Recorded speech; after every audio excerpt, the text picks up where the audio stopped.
So before we introduce, he's on mute right now because we still have the mic. We can say whatever we want. You're 1 minute early, right? But No, you can. Larry, why don't you introduce Jeff in a way that gives us some context to a lot of watchers and listeners. Actually, what I like about Jeff is he's done this before. Yeah. Jeff's another one of our OG guests who's actually been on the podcast as well. We followed him early before his game Anew the Distant Light was fully out or announced. He let us see a little bit about it behind the scenes, and then we went with him again to do another podcast to talk about how far along it had gotten, all while still helping students learn about game development and game design and being a professor. And I'm not going to steal all his thunder, but this man does a lot. He multitasks just as much, if not more, than Brandon himself, who is running the stream and also doing all the graphics and the motions and getting the guests. So you guys should have a multitask competition at the end of this.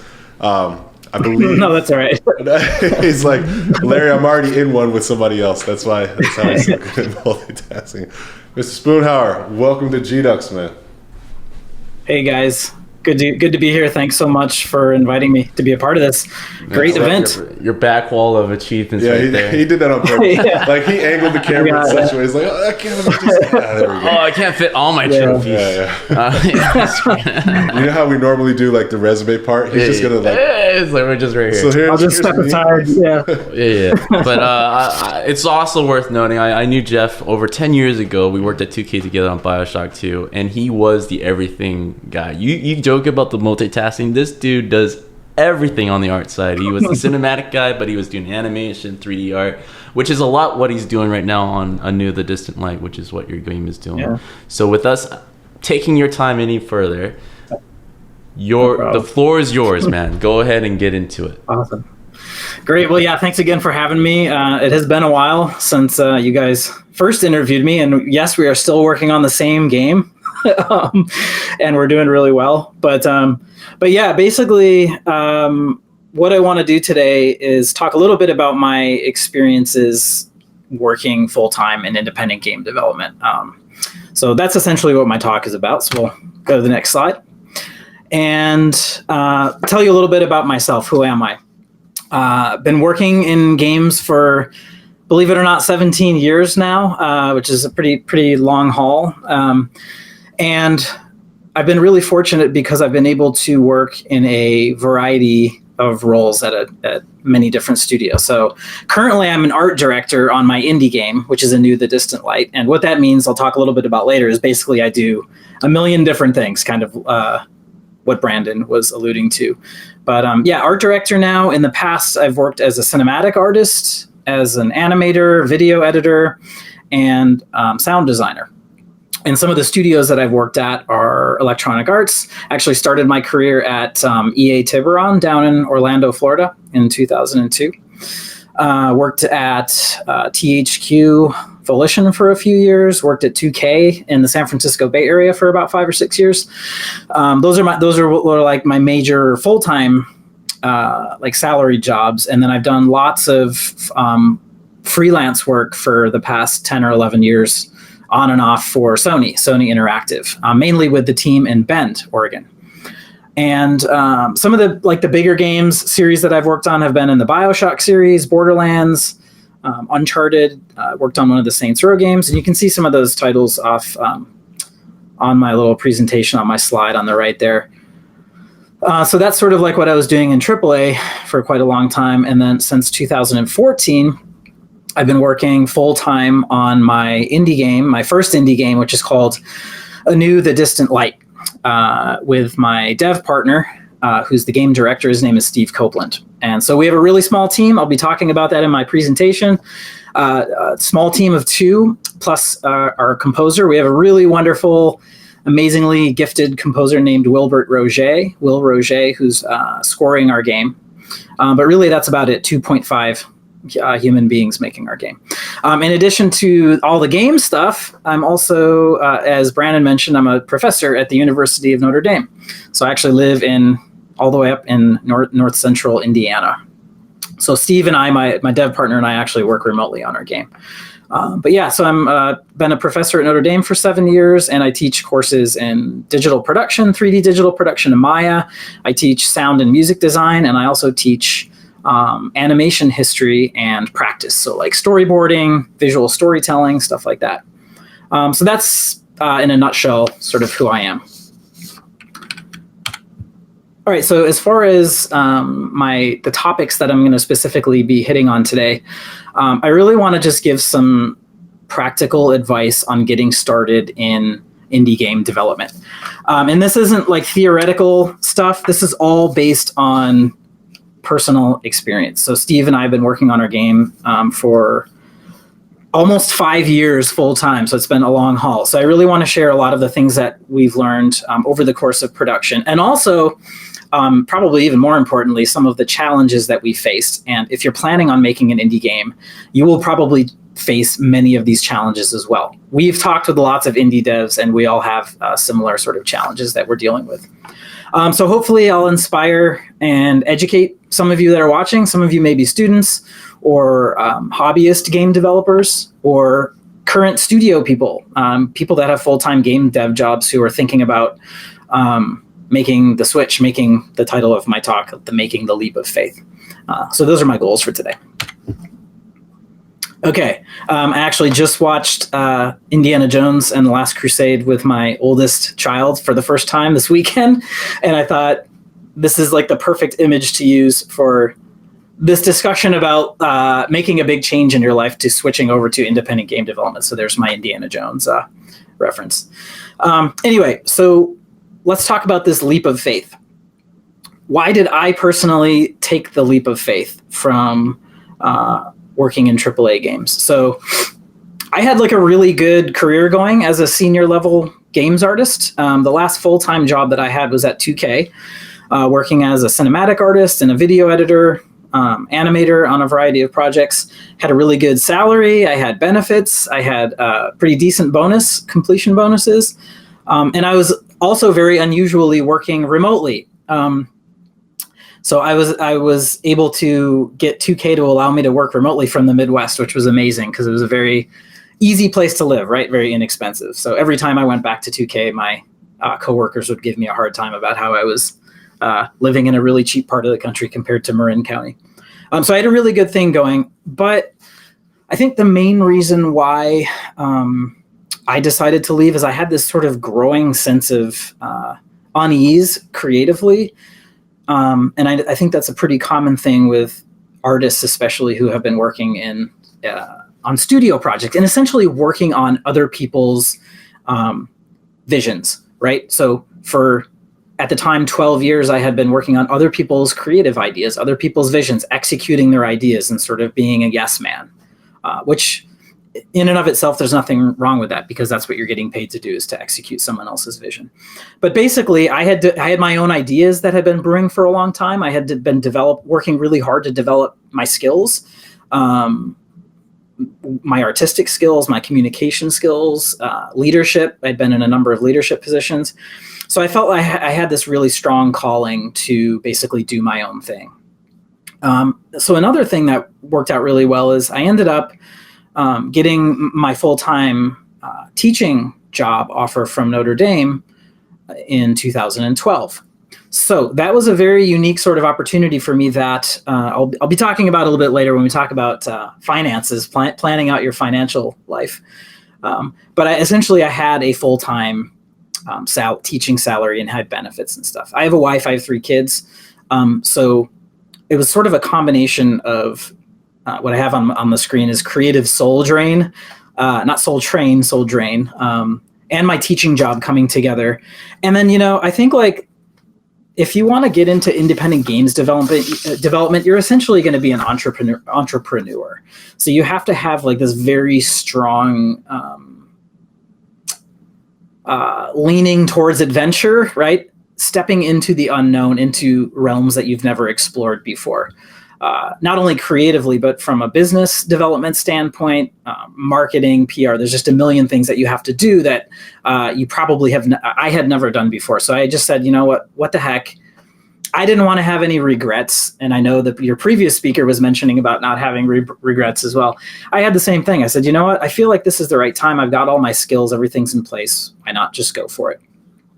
So that's the reason why I took the leap of faith. And what I want to sort of ask the viewers, the folks on Twitch who are watching, who are thinking about doing this, is why do you want to make an indie game? What are your motivations? So I think it's really important to step back and give serious thought to this. All right, so I've got a couple things listed out. Fortune and Glory, another Indiana Jones reference. If you want to make a lot of money and become famous and live in a mansion like Notch does, right? Because he was an indie game developer, right? I suggest definitely pursuing another career because you're probably not going to make a lot of money making indie games, at least not on the first go around. Making indie games is incredibly challenging. And the thing is you'll receive very little in the way of financial compensation, rewards, any accolades along the way until you get really close to the end and you've got something really good and you're thinking about shipping, or until really after you've shipped your game and it's really good, like world class. Then all of those things could potentially come your way, like some financial gain, some people knowing who you are, I guess, in the industry. But if that's what your main goal is, I would probably not suggest making an indie game. But if you're really into it for personal growth, to learn a lot, to challenge yourself, to see what's possible, to see what you're actually capable of achieving, and if you have this really strong creative vision for a game, and you feel like, damn it, if I don't do this, I cannot live another day. If you have sort of that burning passion and desire within you, I think making an indie game is something you should consider, because you're really going to need to use every ounce of knowledge and skill and really fortitude to complete your game to make it to the finish line. So I would suggest that any of you thinking about doing this really give a lot of thought to those, to what your motivations are. Okay, so sizing yourself up. I was looking for images for my presentation and I just saw those two, and I'm like, and the funny thing is there's really nice green grass on the top one. So I think a lot of, especially studio developers think, the grass is greener literally on the other side. So I want to leave and make an indie game. So that's how you sort of imagine yourself waking up in your, working in your underwear in your home office every day, the look of relaxation. But in reality, you're going to be more like the woman on the bottom there. But anyway, what I want to talk about is sort of taking a good hard look at yourself and sizing yourself up before you take the leap of faith into independent game development. And the first question to sort of ask yourself is, are you a hobbyist or a pro? Are you a hobbyist or a pro game developer? So if you're a hobbyist, you're making games for fun or for a learning exercise. Maybe you're doing it at night or on the weekends. You're putting in a couple hours a week, but it's like a part-time thing. And your full-time job is your focus in life is basically something else. If you're a pro, you're doing game development in some fashion full-time. So you're either doing it as a full-time job. Maybe you're a student at a university in a game or an animation program. But when you think of yourself as a pro, it's like you're working on this stuff religiously. Your end goal is to make and finish a game and actually release it commercially to an audience of people who will actually play it and give you feedback, whether that's good or bad. You're putting something into the world. You're making yourself vulnerable. So you have to sort of ask yourself, am I a hobbyist or am I a pro? And then once you've answered that question, you can set your expectations accordingly. So what exactly does that mean? If you're a hobbyist, actually, I think that's fine. You just have to realize that the chances of creating a game that's going to go on Steam and sell hundreds of thousands of copies to critical and commercial acclaim is probably going to be really slim, just because the competition is really extremely tight, right, in this space. And this is honestly even really hard to achieve as a professional game developer. But if you're a pro, I wish I could say it's going to be easier because you have a wider set of skills or more experience or something. But honestly, even if you're a pro developer and you're trying to make an indie game, the chances of finding success are pretty slim. Because you're sort of facing uphill challenges every step of the way, whether it's with development or just trying to do your daily work. But there's all this other stuff like marketing and PR and business development and legal stuff, going to trade shows, trying to just get people to notice what you're doing. Each one of those steps along the path is really tough. So that's what I mean by set your expectations accordingly. If you're hobbyist, you're probably not going to make a lot of money. If you're a pro, there's a little bit more of a chance that you may, make some money someday. And the next point is, what are your skills and strengths? Be honest with yourself. You want to identify, what are you actually good at? If you're a student right now, maybe you're not good at anything. Or at very little. And I think that's actually okay, because that's why you are a student. You are working hard to get good at something or a few things. But if you're a pro or if you're a hobbyist, look at yourself and say, hey, if you're like a brilliant programmer, but you can't draw a stick figure, you're going to need to find an artist to work with on your project. Or let's say you're like a really talented modeler or concept artist. You're going to need to find an artist, an animator, and a programmer. Bare minimum. So you want to be honest with yourself and basically say, what are my skills? And then you say, okay, I need to find at least one other person to complement my skill set. These are like the first sort of steps that you want to take when you're thinking about making an indie game. And then really what you want to do is try to put together a team, right? Which sounds like it should be a really simple thing to do, but actually building a team with complementary skill sets as your own is a really difficult thing. And actually, heck, the challenges of making a game start before you've even started making your game. And I've actually talked to quite a few friends who are at the studios who want to make a game, and they're like, well, I can't find anybody who wants to, my friends all have kids and stuff, and none of them are going to leave their full-time job to work on an indie game for 3 or 4 years without any pay. So building that team, you really need to keep your team as small as possible. But you also need to find that other partner or partners for your development that are really committed, are as committed as you are. I would highly suggest avoiding working with people who are only able to work on an indie game on the weekends, because your game is never going to finish. So don't rush into that. Find someone who's really committed. Keep your team small. You'll move faster. It'll be easier to communicate and actually get your job done if you keep your team small. And then lastly, before you decide to go indie, you want to get as much professional experience as possible. And when I say professional experience, that really means working at any job. So get out of your parents' basement. If you're currently living there, you have to take steps into being an adult in some way, shape, or form. So any job that you can get that's in an office, working with other people, where you are learning how to actually do work, to actually start something and complete it on time, learning how to set goals and hitting your goals, learning how to communicate with other people, learning how to just be a really good person. All of those things you learn in a professional environment. So I would highly recommend, if some of you are in high school and you're like, the heck with this, I'm just going to make my indie game. If you've got a great idea, go for it. But the more professional experience, the more adulthood you experience, the better positioned you will be to make a game and actually be able to finish it.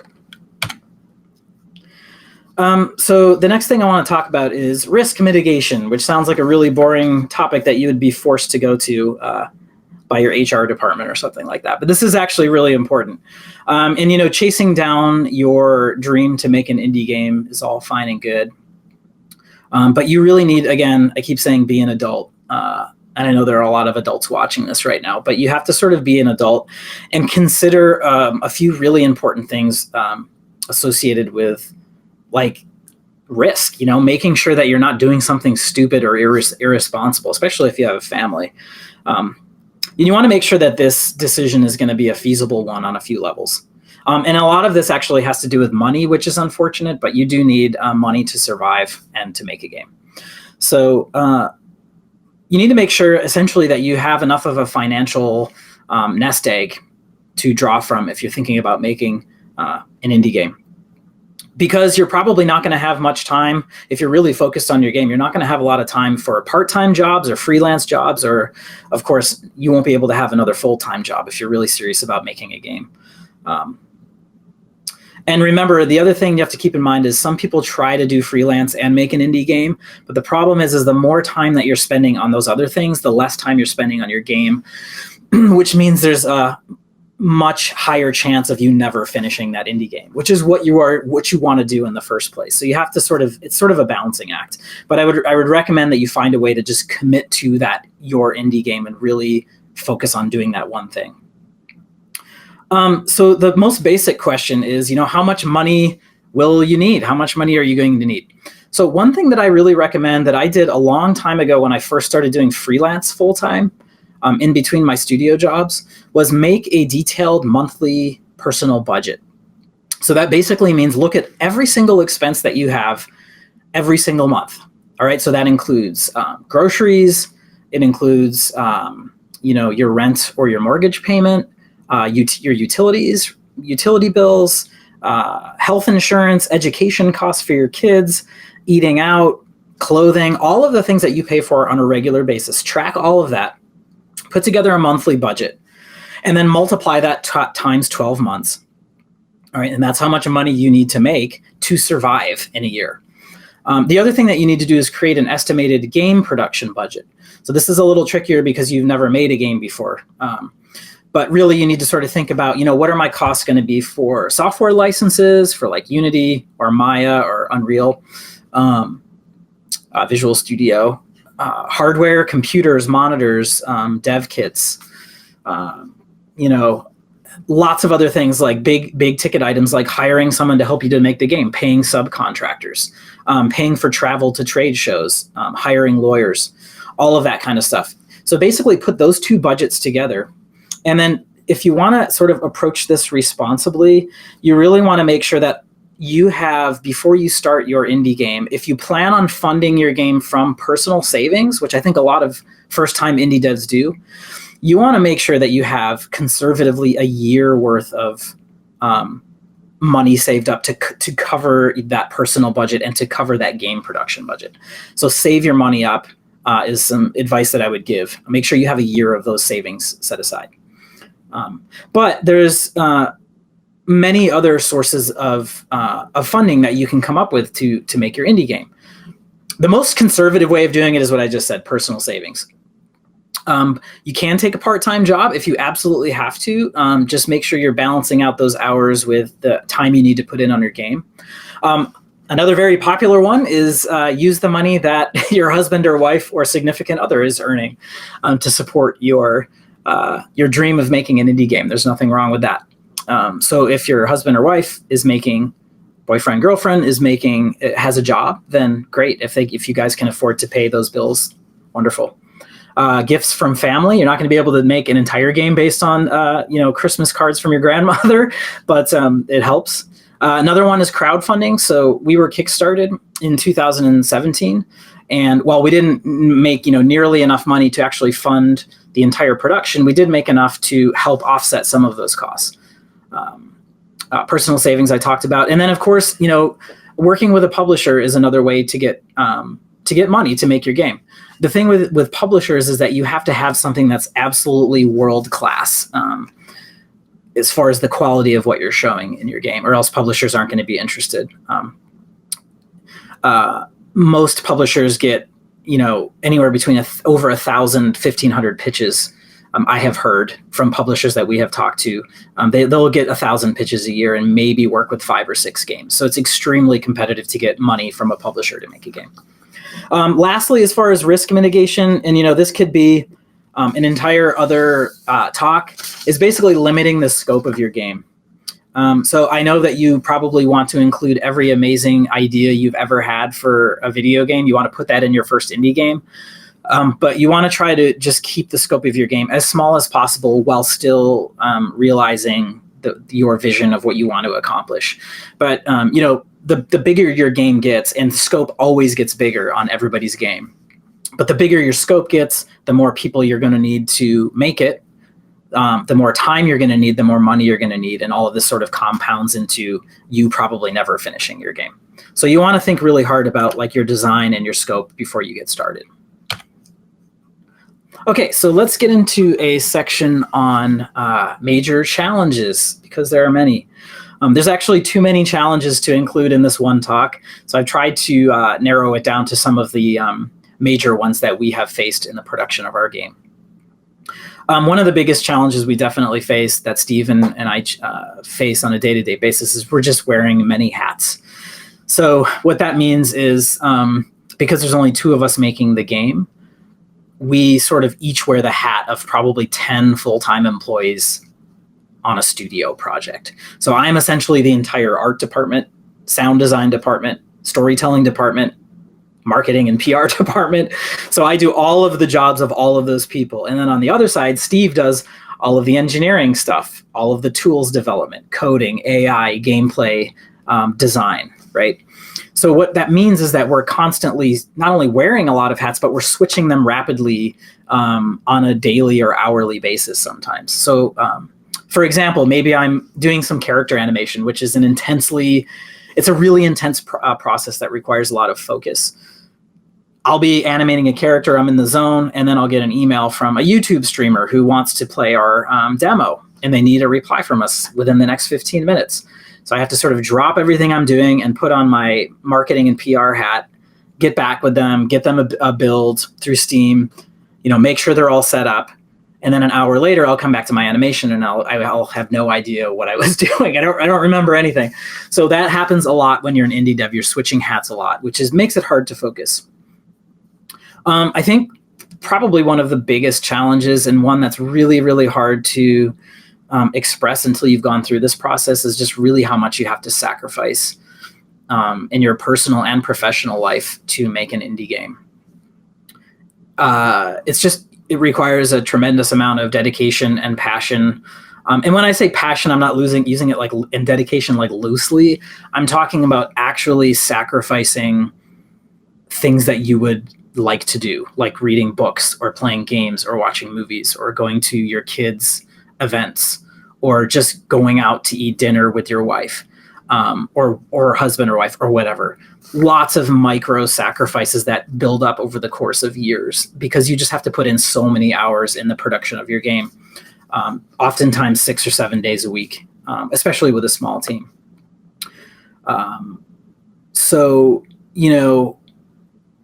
The other thing that has happened with myself and Steve, we've discussed this, is that you'll get job offers, like when you're making an indie game, you may get an offer from Ubisoft to be an animator or EA to be a game designer on an amazing project. And you have to stick to your guns and say, no, I can't do this.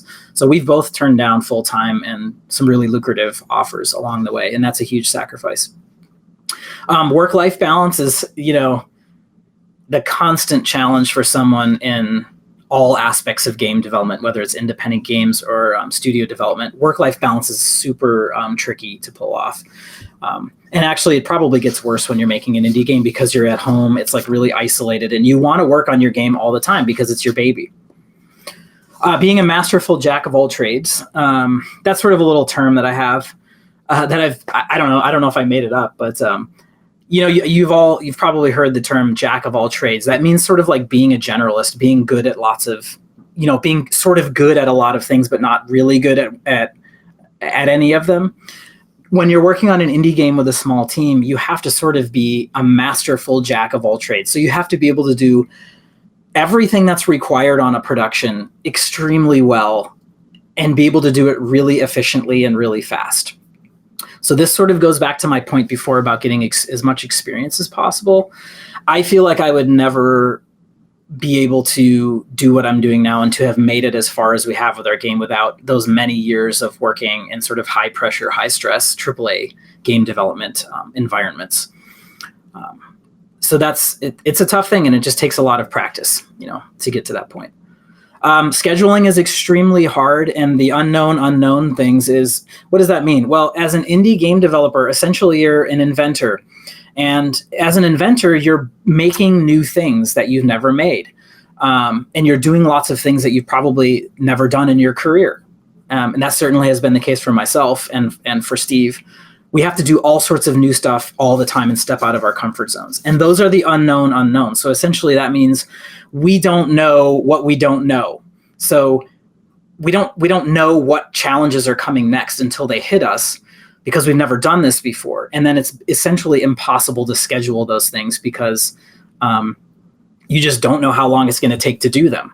So I think that's one really high level reason why it takes independent games so long to come out, is because we're new to it a lot of times. And unless you're making a game in a genre that you've worked on before, you're just going to run into a mountain of these unknown unknowns. And it's so hard to make a schedule because of that.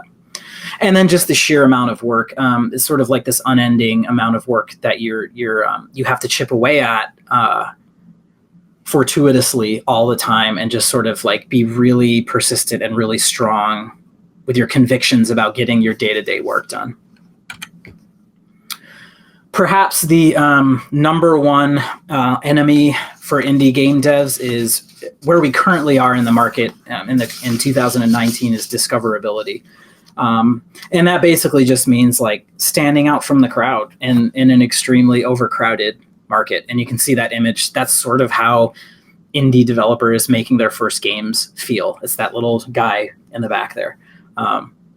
Unless you've shipped a game and you have a built-in audience, you've shipped a really great game and you have a built-in audience, and your marketing, a lot of your marketing is done for you now. On your first game, it's really, really hard to get that, get eyeballs on your project. There's just, because, the barriers for entry to game development are so low now. The tools to make games are cheap, fairly cheap. There's actually probably too many learning materials online. There's a million YouTube videos and paid tutorial services to learn game development. So anybody can sort of go out and start to learn. So that means that there's just a million games that are being flooded into the market. So what can we do to sort of combat this? The hardest thing, but the most important thing to do, is you just have to make an awesome game.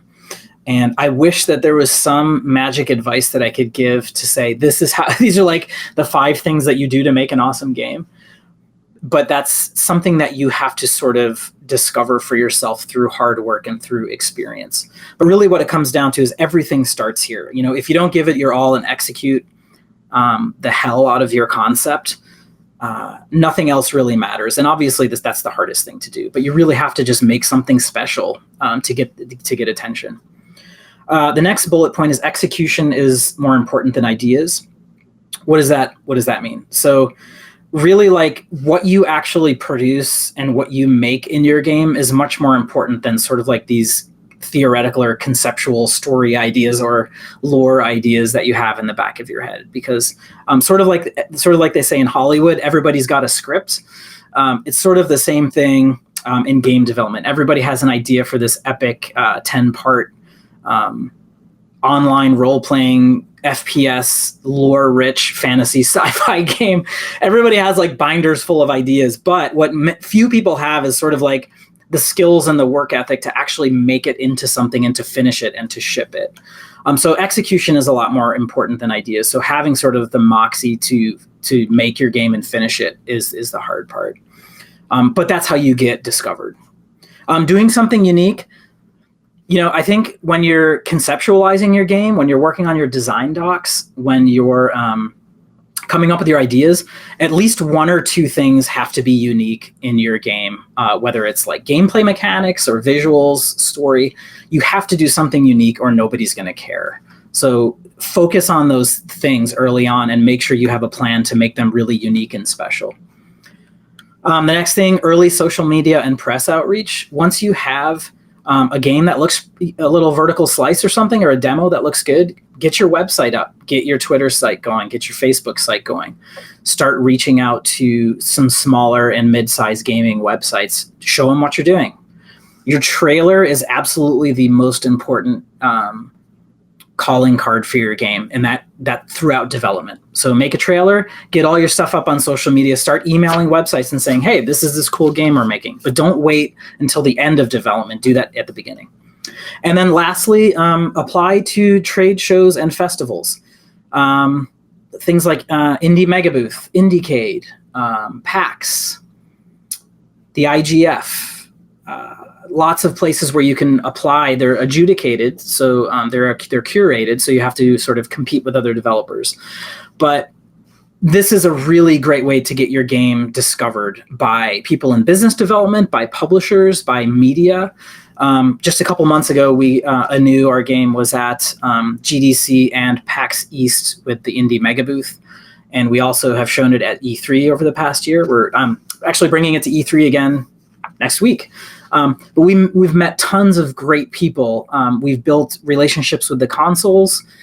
Publishers are interested in our game as a result of these shows. So these are just some sort of concrete ways of getting people to find out what you're doing. But again, it all starts with a really great game. So what it comes down to is just doing a lot of work and being really committed to your project. And that's sort of like where I'm ending my presentation is essentially you have to just make your game. No one is stopping you from making your game. So jump in, learn the tools, make those sort of take those calculated risks. Think about your finances, think about the scope of your game. And then when you're ready, make the jump responsibly and then just do a lot of work. You have to work really hard and be persistent. So that's pretty much my advice for my talk. And yeah. I've learned so much about indie games. So much truth bombs, dude. I can't take it. But you cover pretty much every question I ever had in my bone about indie development because you went the pretty much like I wouldn't even say the safer route.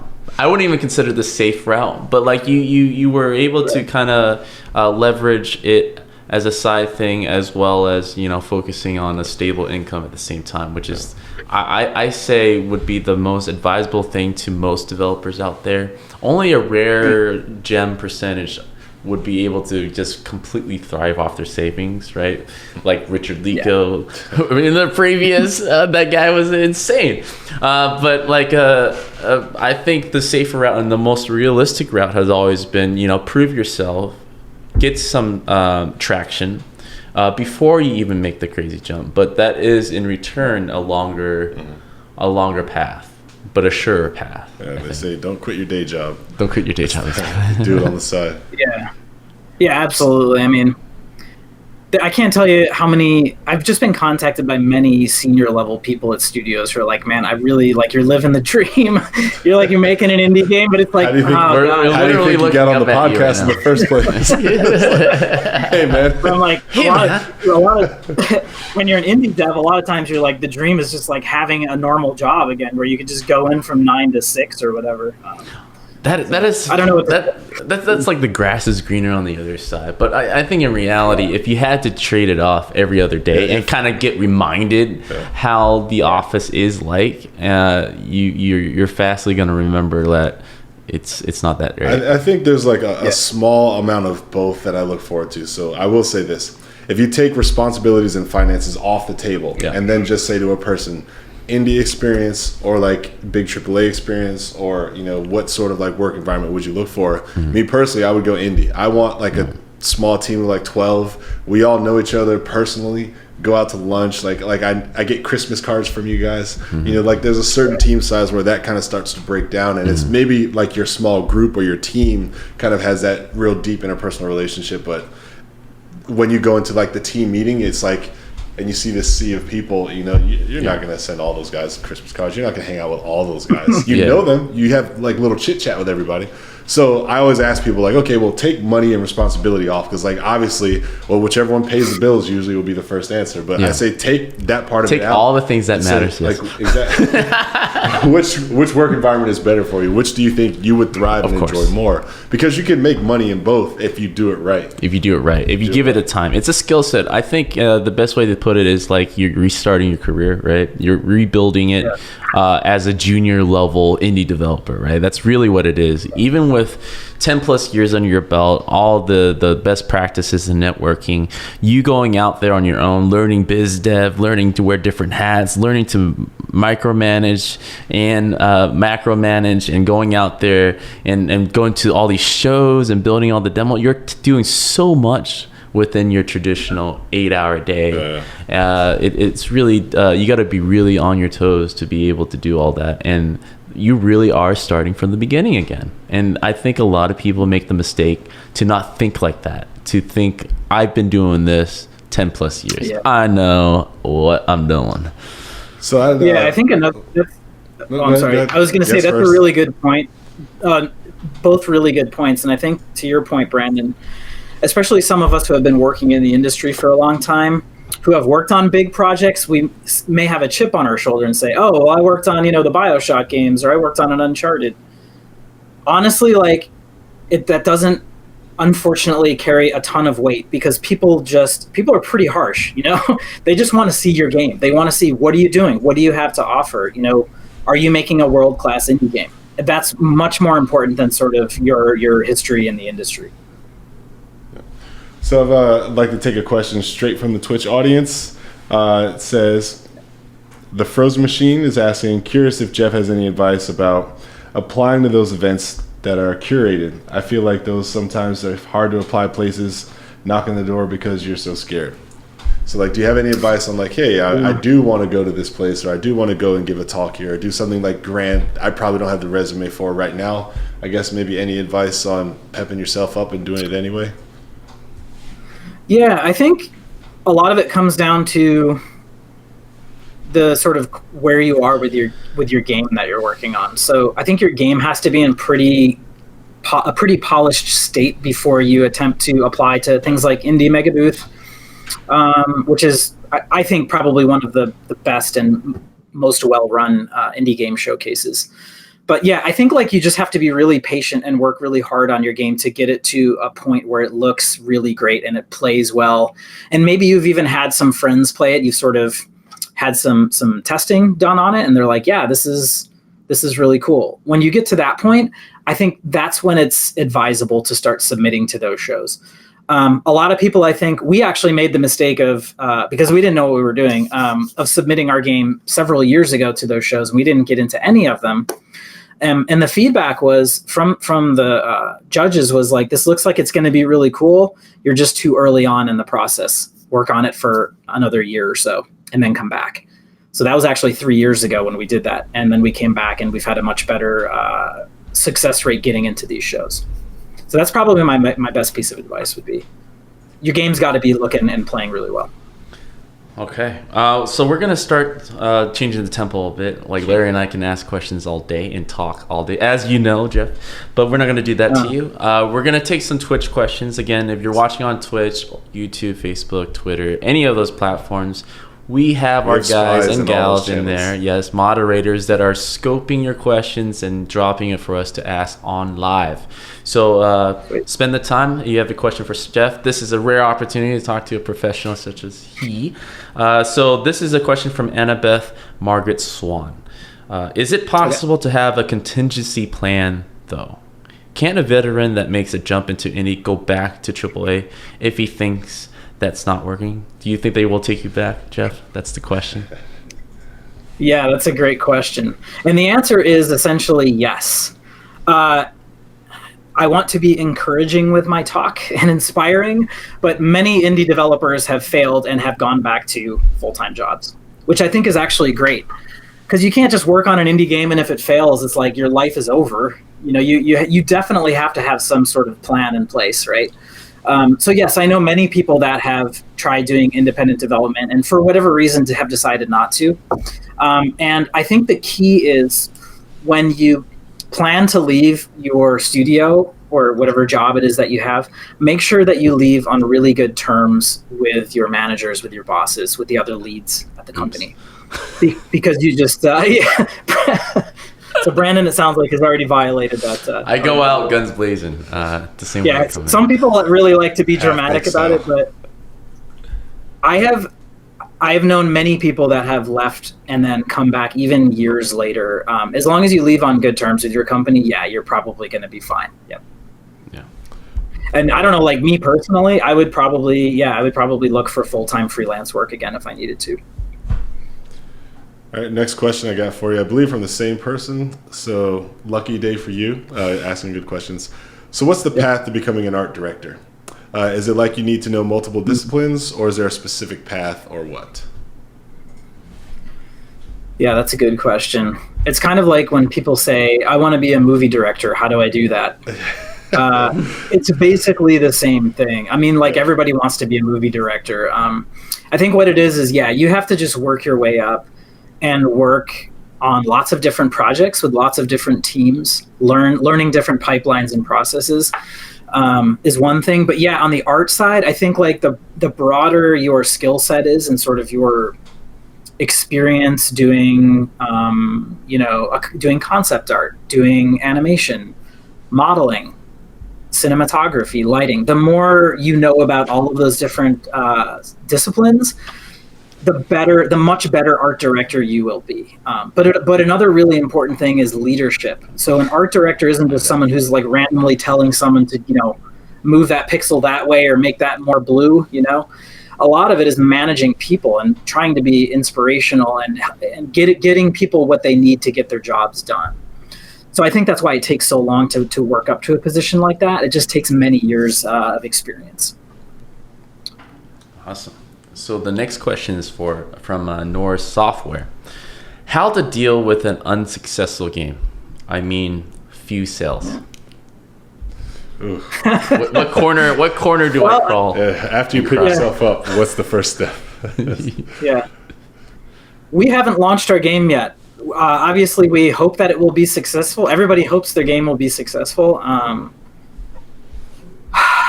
I guess I'll have to come on next year, and hopefully I'll say I don't know because it was successful.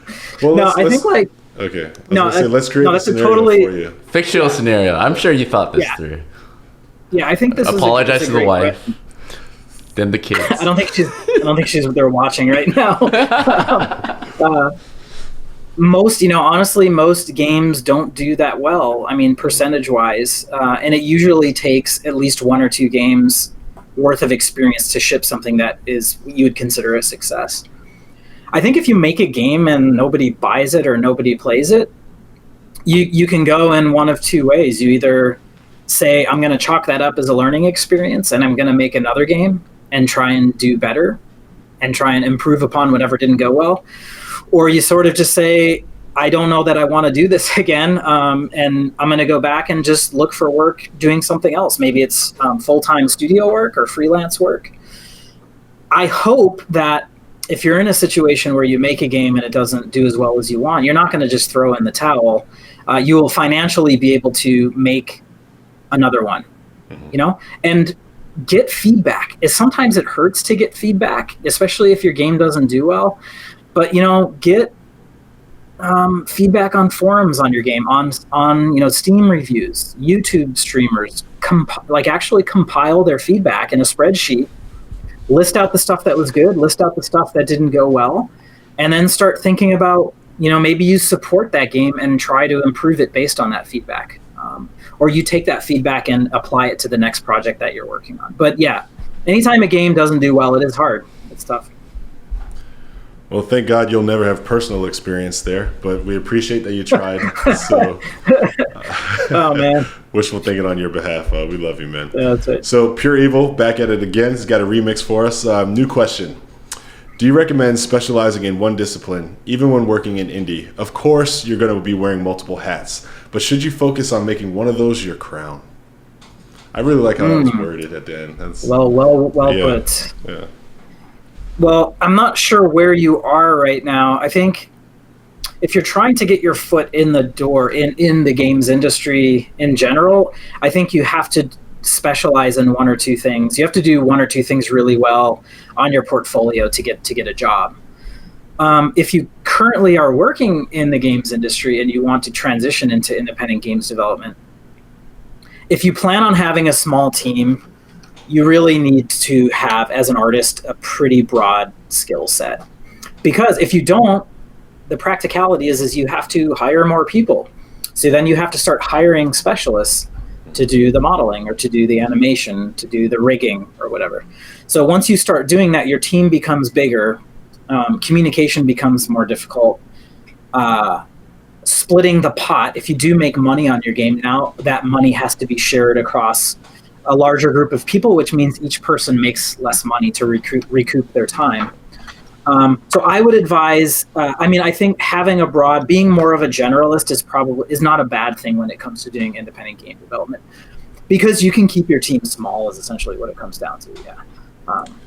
But if you want to make an indie game and you're like a really good animator and you're terrible at everything else, go for it. You just need to bring other people on to help you out. Brad, you want to jump in? I think I got one for you. Yes. It's like, let me find it really quick. Let me find it real quick. All right. Let me actually ask this question because I'm curious about this one too. Don't act like somebody else wrote it. Just let me go with someone new here. The sandwich games, right? This is from that person. Do you think it is better to start off in the indie field, or would it be better to try and get your feet wet in the AAA side of things? I pretty much always blanket recommend people get experience, as much experience as you can. So if you are able to get a job at a studio, and it doesn't even have to be like a big AAA game studio, it can be doing small, like mobile stuff. It could be at like a small local game development studio doing like educational games or something. Any experience you can have in a real production environment, working on deadlines, working with other people, learning how to manage stress, all of that stuff is incredibly valuable when you take that leap into independent games development. That's the ideal situation. If that is not an option and you just want to learn how to, like, you just download Unity and you want to start making a game and practicing with your buddy or whatever, I say go for it, especially if you have a good idea and you have that passion. Absolutely, yeah. So I'm going to jump in actually really quick. How long do you execute on a bad idea before you know it's a bad idea, or you've like, when do you know like when to pull the plug, especially in the beginning? You know, I see a lot of students that we talk to, or a lot of early level developers who have great ideas and they start executing and executing and executing. And a more seasoned vet kind of gives them the like, okay, good luck, you know, kind of response to when they see something, because they kind of know like you're probably going to be in for a rude awakening at some point.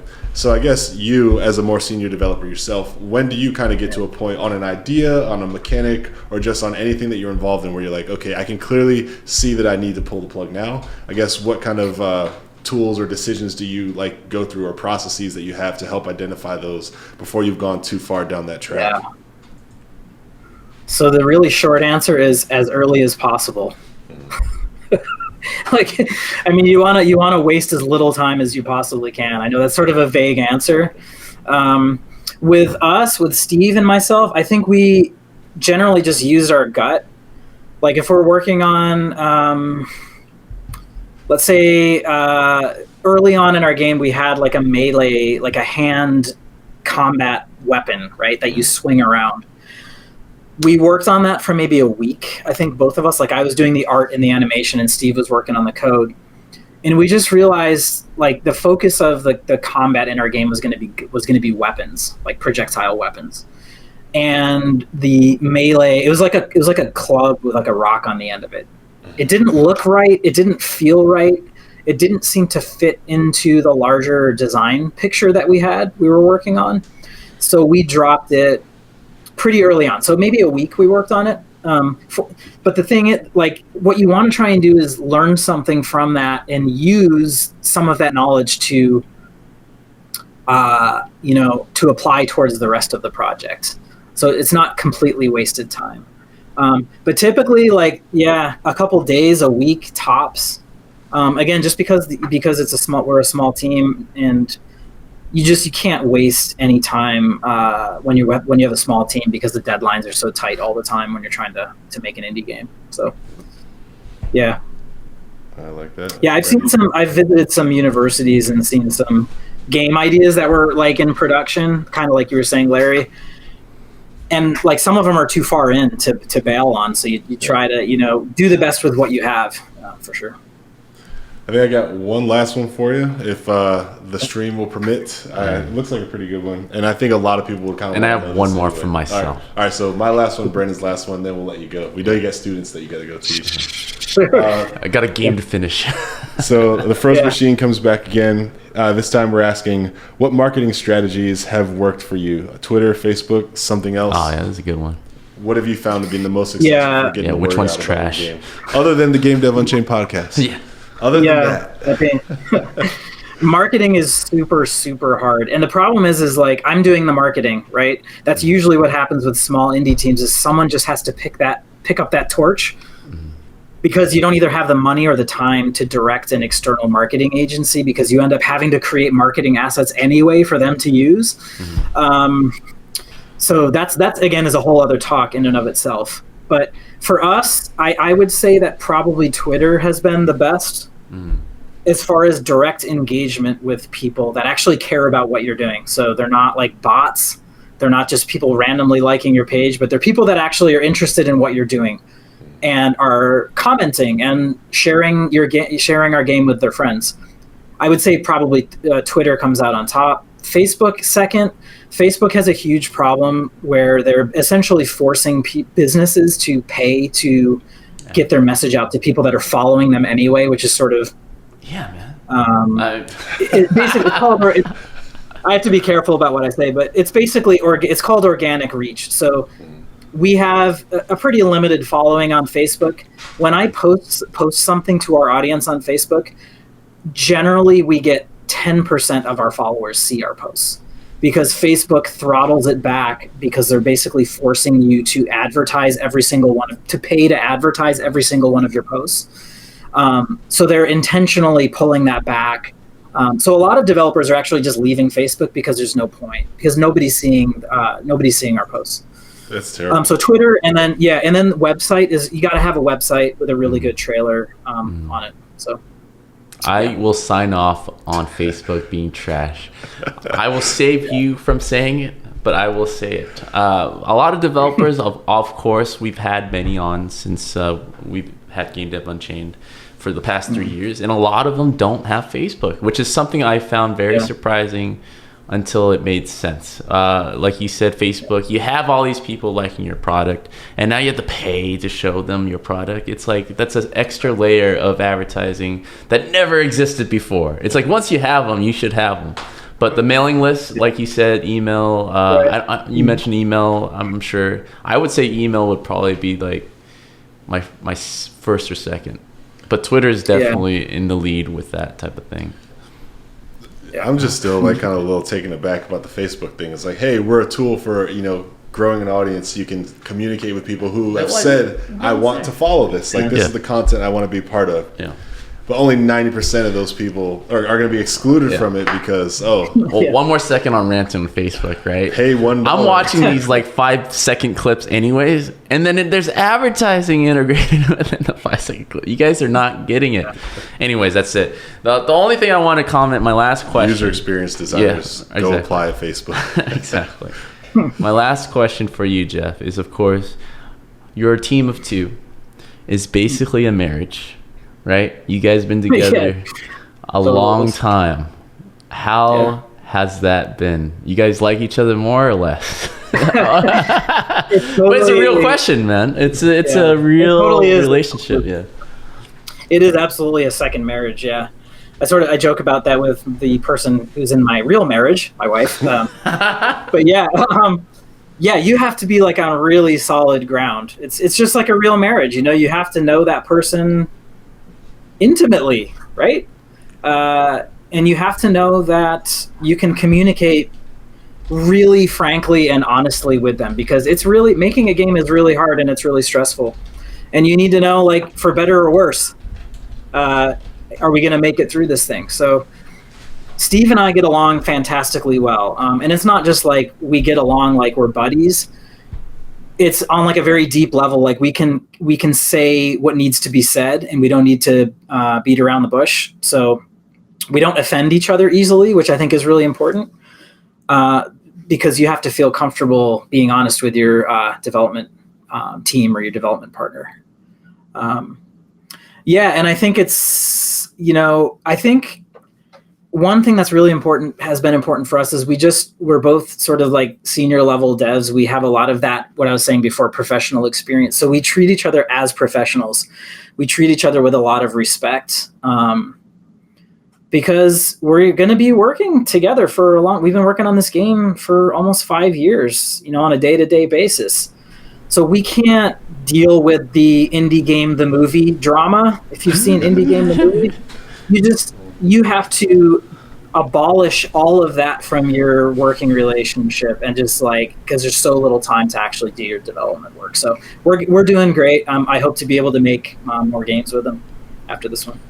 Yeah. Well, here's to another 5 years of you guys working on games together. Definitely excited to tell people about New the Distant Light. It's been something that we've been in support of since you first showed it to us. So again, thank you for being a long-standing pillar in helping us build this empire of game development podcasting that we've been doing. Oh, my pleasure. For sure. Like it's 3 times that I think we've worked with you. So yeah, you're definitely achievement unlocked. You know, like you've done. I can't say you're my favorite because we have more guests coming. One of my favorites, obviously. So Jeff, this is your platform now. Any last words to kind of point people to? We do have your Twitter handle up for people who wants to follow you in the game. Great. And thanks again for having me. We're getting pretty close. We think we're going to be most likely launching the game early next year. Just honestly, we're really excited. Following us if you're interested in the game, following us on Twitter or Facebook at Anew the Game would be fantastic.